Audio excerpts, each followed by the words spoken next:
Hello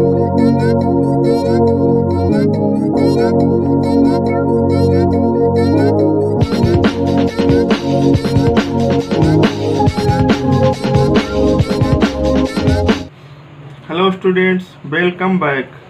आज के नए लेक्चर में आपका बहुत बहुत स्वागत है। आज के लेक्चर में हम बात करेंगे chapter 1 electric charge and field के अंतर्गत topic Coulomb's law from Gauss theorem. Coulomb's law from Gauss theorem.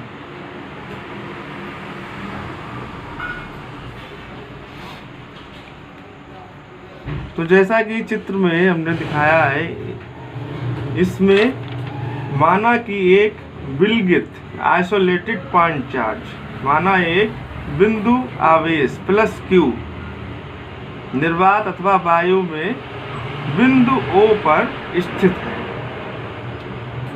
और इसके चारों ओर R त्रिज्या का हम गॉसियन पृष्ठ, गॉसियन सरफेस, इसके चारों ओर R त्रिज्या का गॉसियन पृष्ठ हम खींच लेते हैं और उस गॉसियन पृष्ठ के सतह पर एक बहुत ही सूक्ष्म क्षेत्रफल का अवयव dA पर हम विचार करते हैं।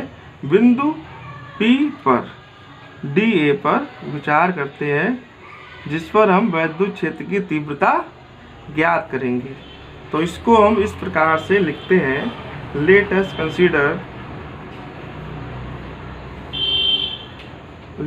Consider an isolated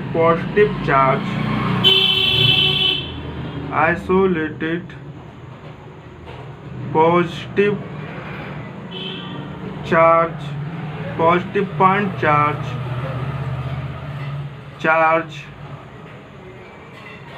Q and draw a Gaussian sphere of radius R with Q at center। तो एक वायु अथवा निर्वात में कोई बिंदु O पर एक कोई बिंदु आवेश हमारा है और उसके चारों ओर R त्रिज्या का गॉसियन पृष्ठ खींच लेते हैं और उस पृष्ठ पर एक बहुत सूक्ष्म क्षेत्रफल का अवयव dA पर विचार करते हैं और बिंदु P पर वैद्युत क्षेत्र की तीव्रता ज्ञात करते हैं। तो इसके बाद हम लिखेंगे according to figure.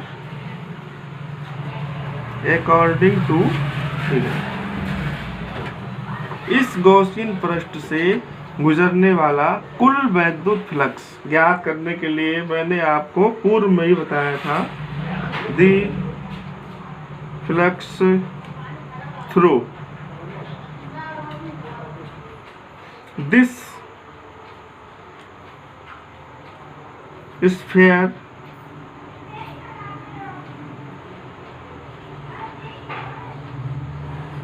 is given by। पृष्ठ से गुजरने वाला कुल वैद्युत फ्लक्स इस सूत्र से हम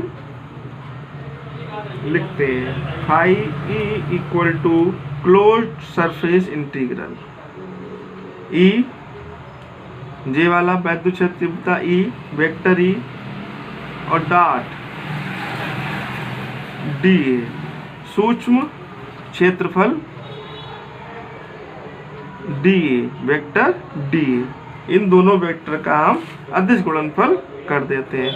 क्लोज्ड क्योंकि पूरे का हमें ज्ञात करना है, पूरी सतह का, पूरे पृष्ठ का ज्ञात करना है, इसलिए vector E dot vector dA का हम अदिश गुणनफल कर लेते हैं और उसका समाकलन करते हैं क्लोज्ड सरफेस इंटीग्रल। अब इसको हम सूत्र से vector A dot vector B के द्वारा A B cos theta simple कर लेते हैं। तो E D A cos theta. अब यहाँ पर क्योंकि दिशा दोनों सेम है, डी ए जो हमारा सूक्ष्म अति लघु अवयव है क्षेत्रफल का डी ए, उसकी दिशा और इंटेंसिटी ऑफ इलेक्ट्रिक फील्ड की दिशा सेम है। तो हेयर थीटा बराबर 0 अंश। तो ये हमारा हो जाएगा close surface integral E D ए और कास 0 अंश।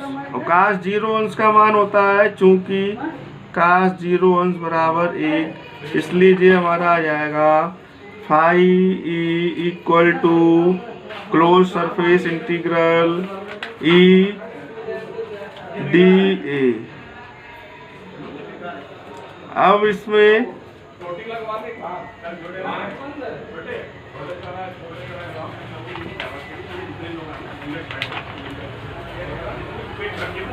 ई को बाहर कर लेते हैं और क्लोज सरफेस इंटीग्रल डी ए।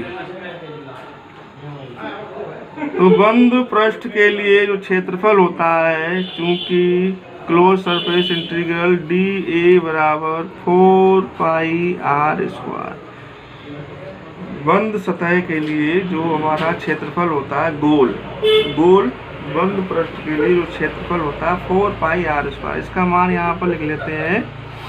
पूरा क्षेत्रफल हमारा हो गया, इसका मान होता है 4 पाई आर स्क्वायर। तो ई गुणा 4 pi R square phi E, इसको डाल लीजिए समीकरण 1। फ्रॉम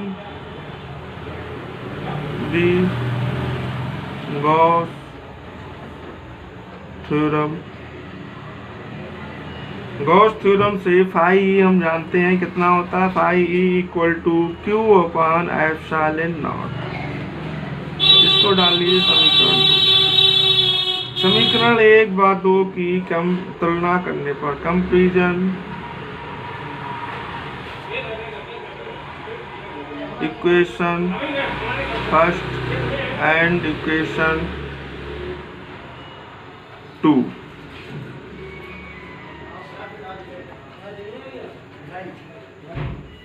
तो 1 और 2 की तुलना करेंगे तो हमारा ये आ जाएगा ई गुणा 4 पाई आर स्क्वायर बराबर क्यू अपॉन एप्सिलॉन नॉट। तो ई बराबर इसको बटे में ले आएंगे 1/4 पाई आर स्क्वायर गुणा क्यू अपॉन एप्सिलॉन नॉट। इसको इस प्रकार से लिख लेंगे 1/4 पाई एप्सिलॉन नॉट। तो क्यू गुणा 1/4 पाई एप्सिलॉन नॉट गुणा क्यू अपॉन आर स्क्वायर। तो ये हमारा इंटेंसिटी ऑफ इलेक्ट्रिक फील्ड बिंदु पी पर इंटेंसिटी ऑफ इलेक्ट्रिक फील्ड का ये मान हमारा आ जाता है न्यूटन अपॉन कूलम। ये इसका मात्रक होता है। इसको हम डाल लेते हैं समीकरण नंबर 3। इसके बाद according to definition of intensity of electric field, वैद्युत क्षेत्र की तीव्रता की परिभाषा अनुसार जो सूत्र हमारा पिछला आया था E equal to F upon Q not, जो सूत्र आया था आपको ध्यान होगा। तो इसमें हम क्या करेंगे, समीकरण 3 से हमारा जो ई का मान है वो समीकरण हम 4 में रखेंगे। Substitute the value of E from equation 3 in equation 4। Substitute substitute the value of E from equation third into equation 4। तो समीकरण 3 से E का जो मान है वो समीकरण 4 में रखेंगे और देखेंगे क्या आ रहा है। तो E बराबर 1/4πε0 Q upon R square equal to F upon Q not. अब इसको F बराबर हम अगर निकालें तो F बराबर इसको उधर ले आएंगे तो 1/4πε0 और Q नॉट से गुना हो जाएगी Q नॉट अपॉन R और इसका मात्रक हो जाएगा न्यूटन। ये हमारा this is Coulomb's law as drive from Gauss theorem, जो हमने गॉस की प्रमेय से इसका मान निकाल लिया। तो दिस इज